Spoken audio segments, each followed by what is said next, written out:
할렐루야. 드디어 사순절 첫 번째 주일이 되었습니다. 지난 수요일부터 우리는 사순절을 시작해서 4일을 보냈고요. 오늘은 첫 번째 주일로서 하나님 앞에 나아가고 있습니다. 특별히 무엇보다도 이 사순절에 우리가 함께라는 교회적 가치를 가지고 함께 움직이고 있고 함께 고난받고 있습니다.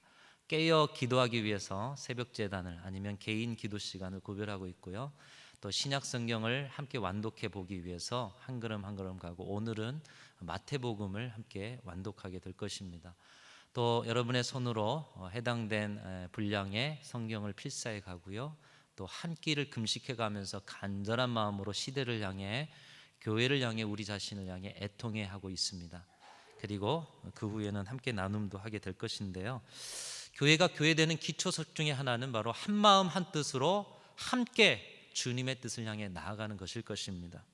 여러분, 우리 모든 성도들 이번 사순절만은 이 5가지 중에 한 가지만이라도 움직이고 동참하셔서 고난 받으셔서, 우리 하나님께서 십자가 후에 부활의 기쁨을 주시듯이 여러분의 고난 후에 하나님이 영광도 주시고 기쁨도 주시고 은총도 더하시는 이번 사순절이 되실 수 있기를 축복합니다. 그런 결단의 마음 가지고 우리 옆에 분에게 한번 인사하면서 이렇게 인사하겠습니다. 주님과 함께 걷는 사순절 됩시다. 이렇게 인사합니다. 주님과 함께 걷는 사순절 됩시다. 주님과 함께 꼭 걸으시길 바랍니다.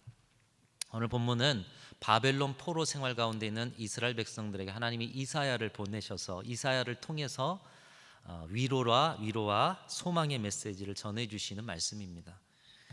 바벨론 포로 생활 70여 년을 그들이 포로 생활을 했습니다. 여러분, 70여 년이면 우리 인생 전체라고 여겨도 과언이 아닐 것입니다. 어떤 가정에는 아버지와 아들이 70여 년 동안 그렇게 세대를 이어갈 거고요.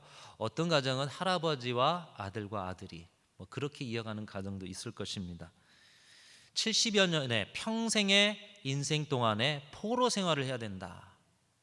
압제를 받아야 된다. 자유로이 살 수 없다. 얼마나 그것이 지긋지긋하겠습니까? 우리의 나라 일제강점기에도 초기에는 독립운동을 열심히 하고 생명 걸어서 이 나라 살려보겠노라 하신 분들이 이 일제강점기 후에는 일제에 충성하는 사람들로 변질돼 버리는 일들이 생겼습니다. 왜 그렇게 그들이 변질되었을까요? 오랜 기다림에 지쳐버렸기 때문인 것입니다. 지쳐서 더 이상 기대할 소망이 없으니, 소망을 잃어버리니 그 마음의 위로와 희망을 가질 수 없으니 그들이 포기해 버린 것이죠. 이스라엘 백성들은 70여 년의 바벨론 포로로 살았습니다. 그 기간 동안 그들에게 무슨 소망이 있겠습니까? 하루도 아니고 이틀도 아니고 몇 해도 아니고 70년입니다. 가졌던 소망마저도 바닥이 나는 기간입니다. 그들은 다시 고국으로 돌아가 하나님의 성전에서 예배하면서 거룩한 하나님의 백성으로 살 소망을 점점 잃어가고 있었습니다. 그런데 그때 마침 하나님께서 이사야 선지자를 부르더니 그를 통해서 말씀으로 그들을 세워주시는데, 오늘 그들에게 위로의 말씀을 전해드리고 계십니다. 오늘 40장 1절과 2절 말씀에 보면 하나님께서 그들을 위로하고자 하시는데 이렇게 말씀하시죠. 너희의 하나님이 이르시되 너희는 위로하라. 내 백성을 위로하라. 너희는 예루살렘의 마음에 닿도록 말하며 그것에게 외치라. 서로 위로하라는 것이에요. 절망과 고통과 소망을 잃어버린 자리에 이제 내가 소망을 주고 위로를 주겠으니 서로 위로하라는 것입니다. 우리 성도들 서로도 오늘 이 말씀을 우리의 말씀으로 받아 서로 위로하는 자리가 많아지실 수 있기를 간절히 소망합니다. 하나님께서 포로 가운데 있는 이스라엘 백성들이 주신 이 위로의 말씀이, 말씀을 묵상하다 보니 우리에게도 주신 말씀인 것을 깨닫게 됩니다. 바쁘고 분주한 피로 사회 속에서 우리는 사실 이 시대 속에서 얽매이고 여러 가지 일들에 사로잡혀서 살아갈 때가 많습니다. 자유하지 못해요. 기쁨을 잃어버릴 때가 많아요. 지칠 때가 많습니다. 그런 우리에게 하나님께서 위로를 주고 계십니다. 여러분, 코로나 때문에 많이 힘들고 어렵지만 한편 돌아보면 이 코로나라는 거 감사할 제목도 있을 것입니다만 온 세계가 지금 포로처럼 살아가고 있어요. 얽매여 버렸어요. 점점 길어지니 이 1년이 조금 넘어가는 이런 시점에서 정말 여러 가지로 우리가 삶의 자유를 잃어가고 있습니다. 그런 이 시대의 영혼들에게 하나님이 위로를 전하고 계시는 것입니다. 평생을 해왔던 신앙생활, 어떻게 하면 우리가 가장 소중히 여기는, 기본으로 여기는 예배조차도 온전히 드릴 수 없는 이 시대의 우리 신앙인들, 그런데 그런 중에도 몸부림치면서 예배를 지키고 몸부림치면서 교회를 세고 가고자 하면서 지치고 고나고 상처받는 여러분들에게 하나님께서는 오늘 위로를 주고 계시는 것입니다. 세상의 어떤 것과 비교할 수 없는 하나님의 위로가 오늘 이 자리에 여러분에게 임하였음을 아멘으로 받으시고 모든 것에 그 위로로 충만케 되는 역사가 있으시기를 간절히 소망합니다. 여러분, 참된 위로는 대단한 능력을 발휘합니다. 우리 서로의 위로도 능력을 발휘하고요, 더더구나 하나님의 위로는 엄청난 위력과 능력을 우리에게 주시는 위로인 것이죠. 이 위로에는 어떤 능력이 있을까요? 이미 고인이 되신 재미교포 강영우 박사의 이야기를 아실 것입니다. 이분이 중학교 때 실명을 했습니다. 장애인의 차별이 심하던 그 시절에 시각장애인으로서 공부를 해서 연세대를 우수한 성적으로 졸업하고 미국으로 유학을 갔습니다. 교육학 박사를 따서 그곳에서 교수를 역임하고요, 또 부시 행정부 시절에는 장애인 국가인권위원회 차관보를 역임하기도 하는 것입니다. 그분이 오래전에 한국을 방문했다가 TV에 출연한 적이 있는데 우연히 이 방송을 보고 생을 달리하려 했던 세 가족이 하나님을 믿기로 결심하고 새로운 인생을 살게 된 일이 있었습니다. 사연인즉 이렇습니다. 대학 교수였던 남편이 갑자기 돌아가시게 된 거예요. 사별을 하고 홀로 가정을 꾸려야 하는 어떤 부인이 있었습니다. 이 부인이 어렵게 가정교사를 하면서 가정을 꾸리는데 시어머니도 돌봐야죠, 자라가는 딸도 하나 있어서 딸도 돌봐야 합니다. 그런데 이렇게 힘겹게 살아가는 중에 가정에 고난이 더합니다. 하나밖에 없는 이 딸이 열병으로 정신 이상자가 되고요, 또 시어머니도 골반암으로 몸져 눕게 되었던 것입니다. 살 소망이 모두 끊어지고 또 여러 가지 어려움 속에서 홀로 이것을 감당해야 하는 이 인생의 무거운 자리에서, 그 어디에도 위로가 없는 자리에서 어느 날 밤 12시가 되어가자 연탄불을 피우고 자다 죽을 생각을 하게 된 것입니다. 그런데 그날 밤에 시각장애인이 고난 가운데 성공한 스토리를 소개한다고 예고편을 하는 거예요. 그래, 죽더라도 내가 내일 저 예고편 저거 보고 죽으리라. 그래, 저거 한번 보고 죽자. 이런 생각이 들었다는 거예요. 여러분, 우리 하나님이 참 대단한 것은 잠깐 스치고 지나가는 무언가의 이 예고편으로도 하나님의 역사는 충분히 임하는 줄로 믿습니다. 우리 하나님 참 대단한 분이셔요. 예고편이 아니었으면 완전히 다른 일이 벌어졌을지도 모를 일인데요, 방송사에서 근무하신 분이 있다라면 작은 예고편에도 보람과 기쁨을 누리시길 바랍니다. 그렇게 해서 방송을 들었는데, 특별히 강용우 박사가 어려서 맹학교 다니던 시절의 어려움들의 이야기들을 쭉 할 때 곧 죽을 생각이었던 자신의 마음에 그 이야기가 닿아서 생각을 바꾸게 되었다는 것이죠. 이 강용우 박사가 맹학교 시절 기숙사에서 살았는데 방학 때는 방을 비워야 했다고 합니다. 전에 고아여서 갈 곳이 없었던 그에게는 정말 딱한 일이었는데요, 하는 수 없이 찾다가 평택에 있는 친구를 찾아가기로 했어요. 이 시각장애인으로 평택에 있는 친구를 버스 타고 찾아가는데, 그런데 버스에서 내릴 때 잘못 내려버린 거예요. 앞도 못 보는 데다 밤늦게 인적이 드문 벌판에 내려버린 것입니다. 그 집을 찾으려니 얼마나 고생했겠습니까? 더듬거리면서 사람에게 묻고 또 돌부리에 걸려 넘어지고 나무에 부딪히고 고생해서 겨우 친구네 집을 찾아갔다라는 그런 이야기입니다. 고아로 홀로 덩그러니 세상에 버려졌는데 또 시각장애인이 되어가지고 한밤에 험한 길 걸어서 친구 찾아가는 그런 자신의 인생이 참 외롭고 서러운 그 자리에, 그런데 하나님이 은혜를 주셨어요. 그 누구에게도 말 못할 상처와 아픔의 밤이었는데 그 밤에 주님이 만나주시고 또 주님께서 큰 위로를 더하심을 통해서 시각장애인임에도 여러 가지 희망의 기쁨이 솟아오르고 그 속에서 그 희망을 가지고 열심히 공부해서 후에 부시정부의 인권위원회 차관보까지 되는, 장애가 없는 사람도 쉽지 않은 그 일을, 한국 사람으로 쉽지 않은 그 일을 그가 이루어냈다라는 것입니다. 위로의 힘은 이런 것입니다. 위로의 힘은 여러분 우리 인생에 넘어설 수 없는 것까지 넘게 하는 능력이 있는 줄로 믿습니다. 이런 강용우 박사의 고난과 힘겨움이 이 부인의 마음에 깊이 닿았던 것이에요.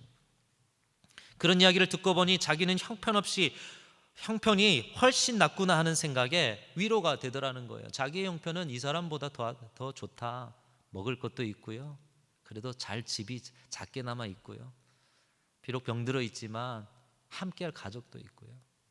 자기는 그래도 눈을 뜨고 살아가면서 가고자 하는 곳 갈 수 있고 하고자 하는 것을 할 수 있다는 거. 내 형편이 이렇게 나은데 저 사람도 저렇게 했는데 나라고 살지 못할까.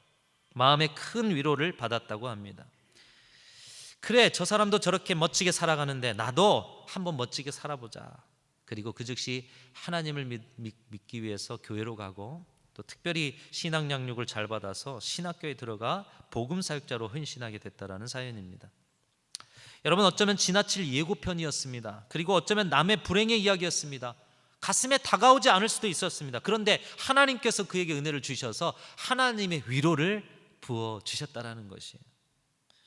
하나님의 위로는 그런 일들을 통하여서도 우리에게 임하여서 죽으려 했던 영혼이 살아나며 그를 사명자로 쓰셨다라는 것입니다.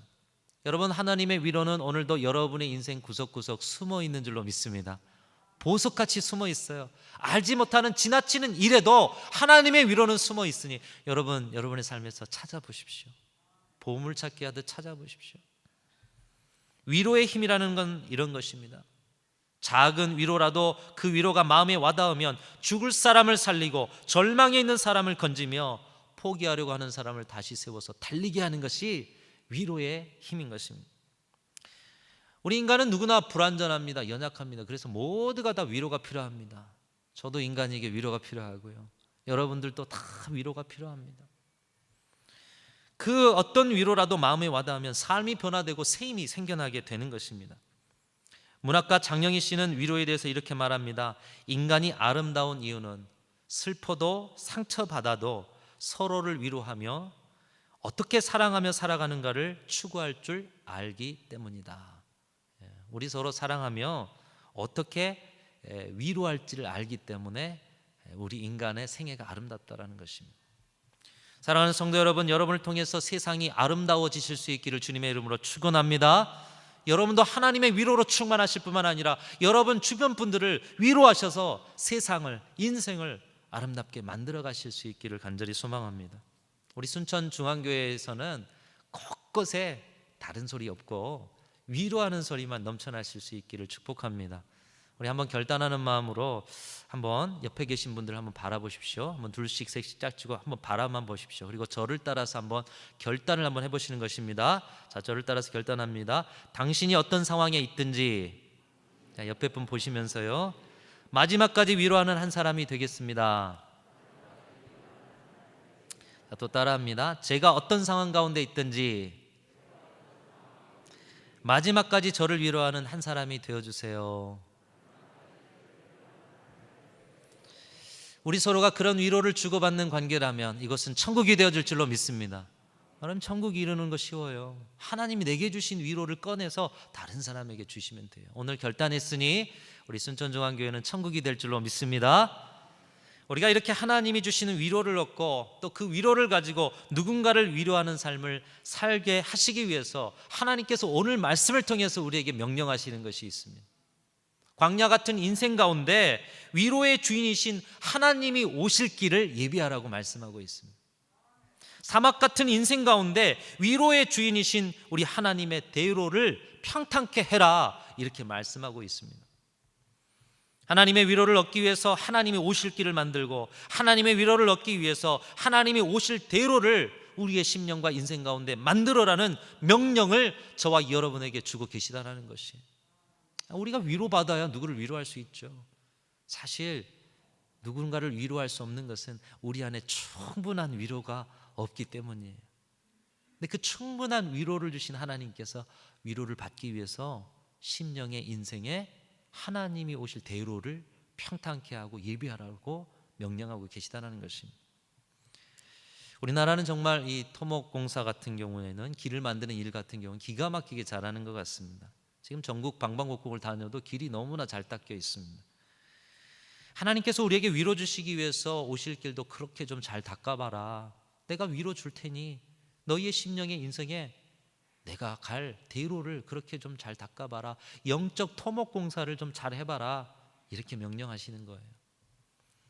아시다시피 어디든 길이 나 있는 것과 그렇지 않은 것은 그 도시의 발전과 성장에 엄청난 차이가 있습니다. 우리 순천이 지금 보니까 한 3주 정도 상황 가운데 신방도 하고 또 여러 출타를 하면서 보니까 이 순천 지역이 도로가 엄청나게 발달되어 있더라고요. 정원박람회나 뭐 순천만, 그리고 옆에 여수라는 도시가 있고 해서 이 순천은 이제 대한민국 사람이면 한 번 정도는 가보고 싶은 도시가 되었습니다. 근데 그 중심에 뭐가 있느냐? 도로가 잘 발달되어 있다라는 거예요.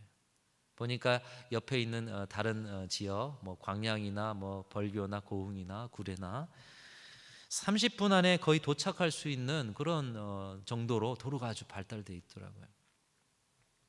서울에서 비행기로 1시간, 기차로 2시간 반, 버스로 한 4시간 정도, 너무나 가까운 곳임을 새삼 실감하게 됩니다. 그처럼 도로가 어떻게 나 있느냐에 따라서 그 도시의 미래가 달라지는 것이죠. 예전에는 봉화터널이 없었는데 지금은 뚫려 있어서 이 봉화터널로 상권이 바뀌었다라는 이야기도 들었습니다. 그것은 우리의 인생도 마찬가지입니다. 우리 인생에 하나님께로 나 있는 길이 작은 도로냐 대로냐, 어느 곳으로 나 있는 도로냐에 따라서 인생의 방향이 완전히 달라진다라는 것입니다. 하나님께서는 이사야를 통해서 위로의 하나님이 오실 것이니 왕의 대로를 준비하라, 이렇게 말씀하고 계십니다. 우리의 심령에 위로의 하나님이 오셔서 여러분의 인생을 치유하고 여러분의 인생을 회복시키시고 시들어진 인생에 생기를 주셔서 다시 아름답게 꽃피우게 하시기 위해서 왕이 빠른 속도로 달려오시도록 길을 잘 수축하라고 말씀하고 계시는 것입니다. 이 왕의 대로는 그 말 자체로 이스라엘 백성들에게는 특별한 의미가 있는 도로였습니다. 왕의 대로는 지금의 요르단에 속한 지형으로 사회와 요단강과 갈릴리 호수 동편 산맥의 산등성이를 연결하는 그런 간선도로입니다. 이 왕의 대로가 지금도 있습니다. 그래서 이곳은 옛날 고대에는 낙타를 타고 무역상들이 다녔고요, 또 이것을 통해서 여러 제국의 문화와 문명이 이동을 했고, 또 이 길 주변에는 도시가 발달했습니다. 이 도로의 소유권을 가진 나라는 그 자체로 권력과 부를 누렸는데요, 이스라엘 백성들이 출애굽을 한 후 가나안 땅으로 갈 때에 이 왕의 대로를 이용하고 싶었습니다. 빨리 갈 수 있는 길이기 때문에, 덜 험한 길이기 때문에. 그런데 이 당시에는 이 왕의 대로를 소유한 나라가 에돔이라는 나라였습니다. 에돔은 에서의 후예들이 세운 나라로 이스라엘의 형제입니다. 야곱과 에서 형제지 않습니까? 그래서 그 후손인 에돔, 또 이스라엘, 형제의 나라였는데 형제의 나라가 이 도로를 좀 쓰자, 그런데 그들의 이익 때문에 허락해 주지 않았던 것입니다. 그래서 300만이나 되는 이스라엘 민족이 에돔 땅을 우회해야 되는 그런 고난을 겪었습니다. 도로의 소유권이 없으므로 고난받던 그들에게 지금 하나님께서는 그 땅을 기억나게 하는 왕의 대로를 수축하라 말씀하시는데, 아마도 과거의 추억이, 기억들이 떠올라서, 역사적 기억들이 떠올라서 여러 가지 생각들이 많았을 것입니다. 요즘도 땅을 가지고 분쟁이 나서 가까운 길을 쓰지 못하고 먼 길로 우회하는 서름을 당하는 분들도 있지 않습니까? 만일 그런 분들에게 대로를 수축하라, 빠른 길을 열어봐라, 아마도 다른 사람들과는 조금 다르게 그 말씀이 들릴 것입니다. 하나님께서는 바벨론 포로로 살아가며 시리에 빠진 이스라엘 백성들을 위로하시며 그들에게 새로운 소망을 주시기 위해서 그들의 심령에 하나님께서 오시도록 왕의 대로를 건설하라, 이렇게 명령하고 계십니다. 이전의 역사에서처럼 왕의 대로가 없어서 고생하지 말고 너희의 심령에, 너희의 인생에 왕의 대로를 건설해서 하나님의 위로, 하나님의 치유, 하나님의 사랑을 받고 살아라, 주께서 왕의 대로를 건설하라고 명령하십니다. 우리의 심령에 위로의 하나님께서 오실 대로를 어떻게 수축할 수 있겠습니까? 우리는 어떻게 영적 토목공사를 잘해서 우리의 심령을 하나님의 위로로 가득 채울 수 있겠습니까? 오늘 두 가지로 한번 생각해 보고자 합니다. 우리의 심령에 왕의 대로를 세우는 첫 번째 비결은, 먼저 확실한 사업 계획을 가지신 그 하나님의 언약의 말씀을 붙들고 왕의 대로를 수축하라 말씀하고 있습니다. 여러분, 우리가 일반 도로를 건설할 때도 확실한 사업자가 있어야 됩니다. 예산도 충분해야 되고요, 그리고 건설에 대한 계획과 비전도 확실해야 할 것입니다. 이 도로 건설을 통해서 앞으로 이 도로 주변의 도시들에 어떤 일이 일어날 것인가, 그 소망이 있는 꿈을 심어줄 때에 그 도로가 생길 지역 주변의 주민들도 함께 동참하는 마음을 가지게 될 것입니다. 그렇지 않으면 통행하지 않는 유령의 도로로 무가치한 도로가 될 것입니다. 오늘날도 새롭게 도로가 뚫리고 나면 옛날에 쓰던 도로들이 폐기 처분될 때가 있죠. 그래서 지금은 쓰지 않고 버려진 도로가 있는데 땅이 무용지물이 됩니다. 또 환경이 오염이 됩니다. 흉물이어서 경관에도 좋지 않습니다. 그런데 이것은 우리의 심령의 왕의 대로도 마찬가지입니다. 하나님이 주신 분명한 사업 계획들을 붙들어야 한다는 것입니다. 하나님께서 우리의 심령의 왕의 대로를 건설하라는 이유와 비전이 무엇입니까? 오늘 2절 말씀에 이스라엘 백성에게 위로를 주기 위한 왕의 대로 사업의 이유와 비전을 보여주고 있습니다. 자, 우리 2절 말씀을 함께 읽어가면서 하나님이 도대체 왕의 대로를 왜 건설하라고 하시나? 우리 2절 같이 읽겠습니다. 시작. 너희는 예루살렘의 마음에 닿도록 말하며 그것에게 외치라.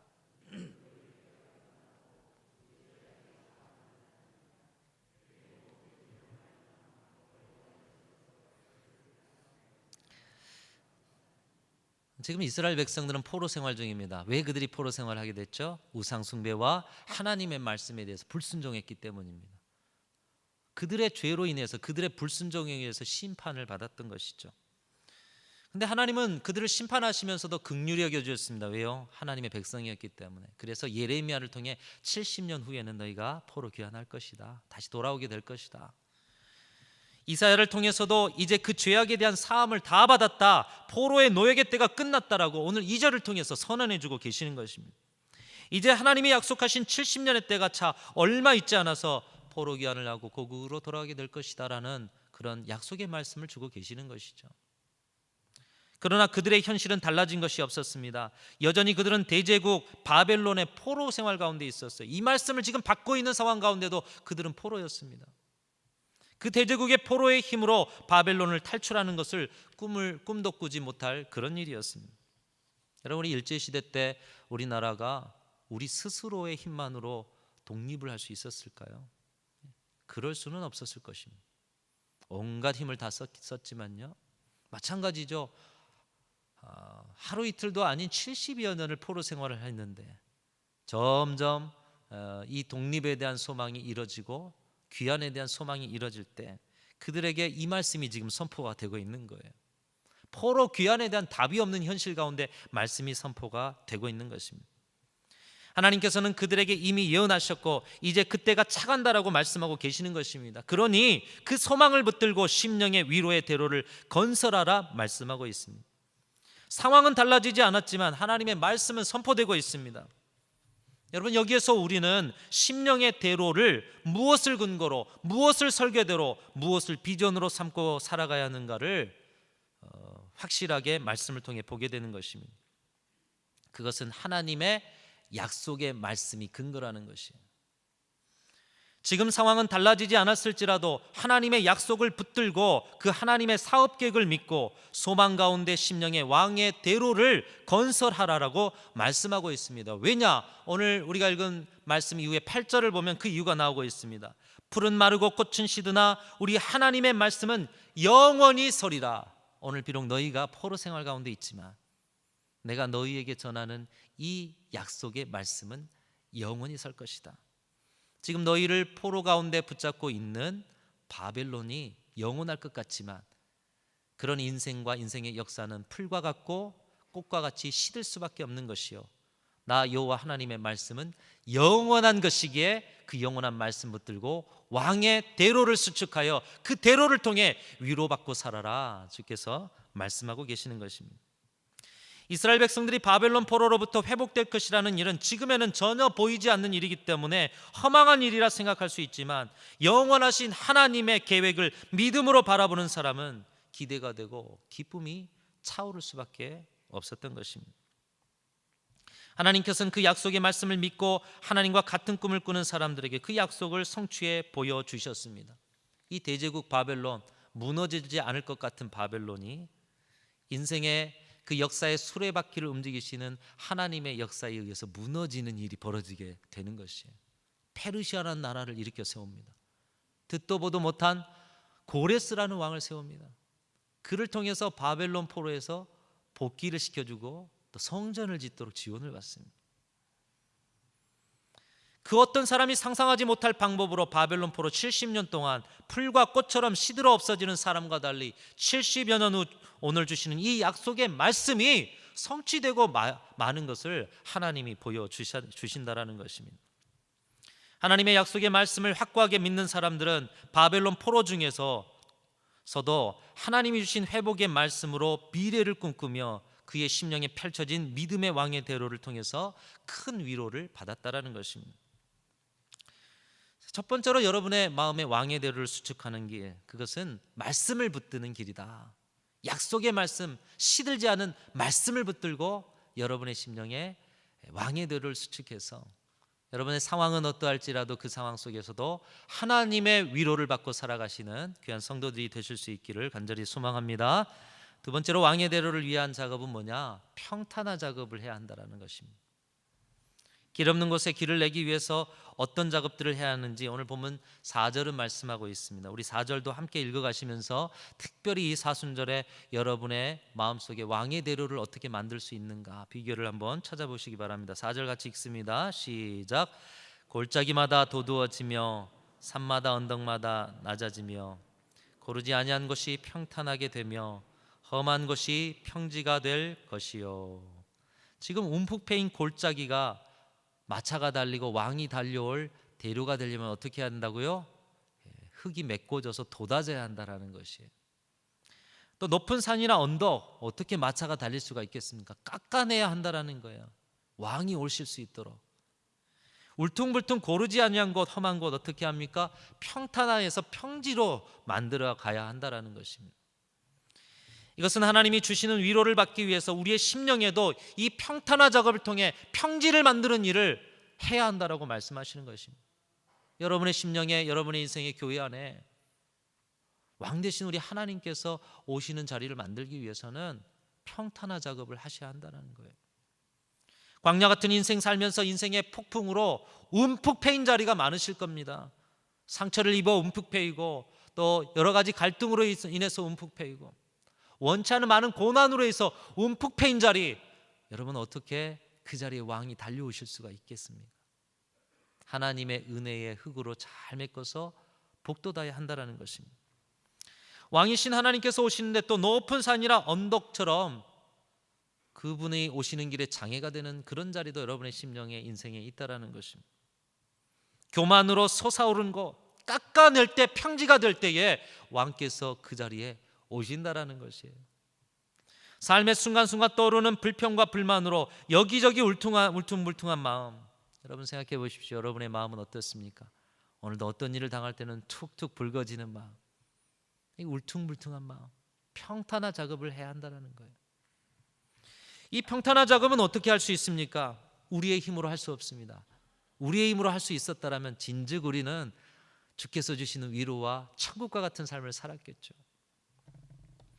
우리의 힘으로 할 수 없는 그 자리, 예수님께서는 우리의 심령에 평탄화 작업을 하는 비결을 가르쳐주고 계십니다. 마태복음 5장 4절을 통해 예수께서는 이렇게 말씀하고 계십니다. 애통하는 자는 복이 있나니 그들이 위로를 받을 것이며.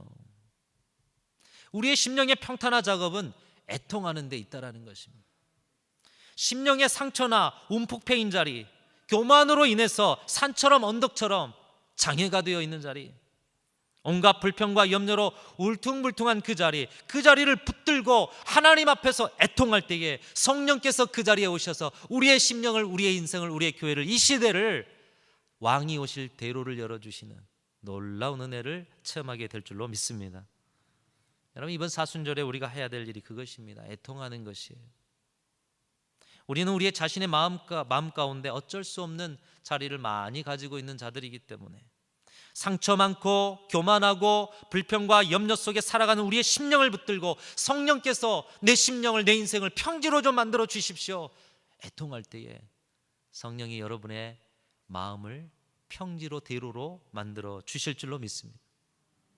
그리고 그 자리에 주님께서 오셔서 위로를 주시는 것이죠. KFC 프라이드 치킨으로 세계적인 기업을 이룬 커넬 샌더슨이라는 사업가가 있었습니다. 이 사람이 이 성공하기 전에는 실패를 많이 경험했다고 합니다. 사업이 망하고 그 절망감 속에 있는데 아들마저도 잃어버리는 충격을 받게 되어서 이것으로 정신병원에 입원하게 되었다고 합니다. 절망과 낙심과 상처 속에서 괴로워하면서 그 정신병원에 있다가 어느 한날인가는 정신병을 몰래 병원을 빠져나와서 이리저리 방황을 하게 되었습니다. 그런데 그때 어느 조그만 교회에서 들려오는 찬송 소리가 귓가를 스칩니다. 너 근심 걱정 말아라, 주 너를 지키리. 주 날개 밑에 거하라, 주 너를 지키리. 옛적에 주님을 믿었을 때, 처음 믿었을 때, 뜨거웠을 때 찬송 부르면서 은혜를 받았던 찬양. 그래서 그는 이 찬송에 끌려서 교회로 들어가서 눈물을 펑펑 흘리면서 하나님 앞에 기도합니다. 주님, 제가 평생 예수님 없이 돈만 벌려고 하다가 이렇게 되었습니다. 주님, 저를 불쌍히 여기시고 저의 잘못을 용서해 주세요. 여러분, 기도 가운데 신세 타령할 수도 있습니다. 왜 제가 사업이 망하게 되었습니까? 왜 제 아들을 데려가셨습니까? 그런데 이 사람이 오랜만에 교회를 갔는데 무엇을 했습니까? 애통한 거예요. 자기의 인생, 예수 없이 살았던 인생을 애통한 거예요. 주님, 제가 평생 예수님 없이 돈만 벌려고 세상 따라 살았고, 주님, 저는 세상의 사람으로서 제 배만 불리며 살려고 애썼습니다. 불쌍히 여겨 주옵소서. 그는 그의 인생을 놓고 하나님 앞에 애통하였고, 그때 성령께서 역사하여 주셨던 것입니다. 그렇게 울다 보니 정신병원에서 도망쳐 나왔던 그의 정신이 순간 맑아졌다라는 거예요. 기도하던 중 그의 연약한 정신이 치유가 되고 그의 심령에 왕의 대로가 열린 것입니다. 하늘의 위로가 임하게 되어서 그의 모든 것들을 새롭게 덧입고 힘과 지혜를 얻게 되었다라는 것입니다. 그 후 이분은 자기의 특기를 살려서 11가지 치킨 양념 비법을 개발했고 3년 만에 여러 가지 또 수고의 과정이 있었지만 3년 만에 1009번째 방문한 식당에서 예스, 당신의 이 제품을 우리 식당에서 취급하겠습니다. 그때부터 시작되어서 전 세계 3만 개 이상의 매장을 가졌던 KFC, 거기에 놀라운 성공을 우리에게 보여주는 사람입니다. 그 중심에 뭐가 있었느냐? 애통함이 있었다라는 것이죠. 사랑하는 성도 여러분, 우리가 살아가는 세상 가운데는 위로받을 곳이 없습니다. 잠깐 위로는 있을지라도 그건 풀의 꽃과 같이 날아가 버릴 위로가 대부분입니다. 영원한 위로, 우리의 인생을 가득 채울 위로, 그 위로를 어디서 받을 수 있습니까? 영원한 위로는 우리 인생의 사업자 되시고 인생의 섭리자 되시는 위로의 하나님께로부터, 오직 위로의 하나님께로부터 받을 수 있는 줄로 믿습니다. 그리고 그 하나님의 위로는 우리의 마음에 주께서 언제나 오실 수 있는 시온의 대로, 왕의 대로가 예비된 사람에게만 그 위로가 올 수 있다라는 것입니다. 여러분의 마음 속에는, 여러분의 인생 속에는 지금 우리 위로의 하나님께서 달려오실 수 있는 왕의 대로가 건설되어 있으십니까? 시편 84편은 우리에게 이렇게 말씀하고 있습니다. 주께 힘을 얻고 그 마음에 시온의 대로가 있는 자는 복이 있나이다. 여러분, 이 복이 여러분에게 있으시기를 주님의 이름으로 축원합니다. 시온의 대로가 있으시기를 축복합니다.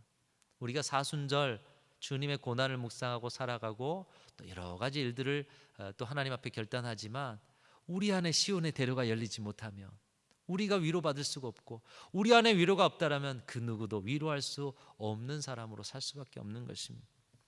이번 사순절에 여러분의 마음에 우리 순천중앙교회의 왕의 대로, 시온의 대로가 개통되어서 지금까지는 누릴 수 없었던 내 백성을 위로하시는 하나님의 위로가 충만케 되는 놀라운 역사가 일어날 수 있기를 주님의 이름으로 축원합니다. 그런 위로의 역사가 일어나서 천국과 같은 교회, 천국과 같은 인생, 그리고 세상의 위로를 전하는 우리 귀한 성도들의 생애가 되실 수 있기를 간절히 소망합니다. 하나님